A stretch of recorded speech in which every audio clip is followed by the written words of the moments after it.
La vigoureuse riposte contraint l'ennemi à battre en retrait. Les drones prennent alors le relais. Depuis les airs, ils sont repérés et suivis jusqu'à ce regroupement. Là, plusieurs terroristes sont encore neutralisés. C'est la débandade dans les rangs des terroristes. Les assaillants sont traqués jusqu'à leur base.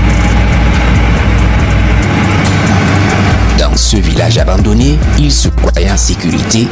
Les drones entrent en action.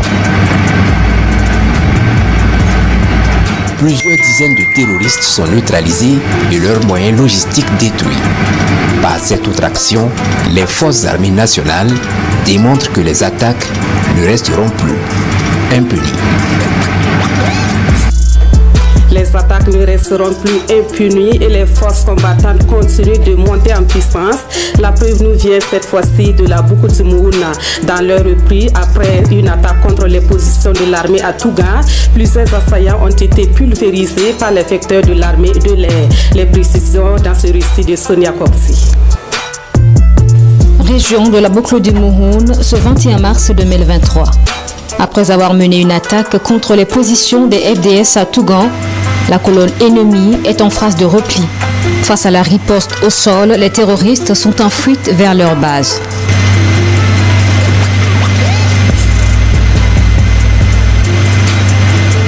L'ennemi ne le sait pas. La traque est menée en silence par des vecteurs de l'armée de l'air. Repéré, traqué pendant des heures, l'ennemi est suivi dans sa fuite vers la frontière malienne. Une fois dans sa base, le groupe armé terroriste se croit en sécurité, camouflé sous les arbres et dans les buissons. Des frappes de précision sont alors déclenchées.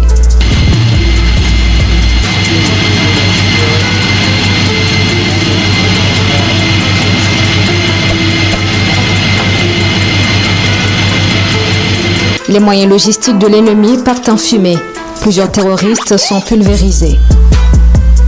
Une opération qui dénote de la montée en puissance et de l'amélioration des capacités opérationnelles des forces de défense et de sécurité. Le message adressé à l'ennemi est clair.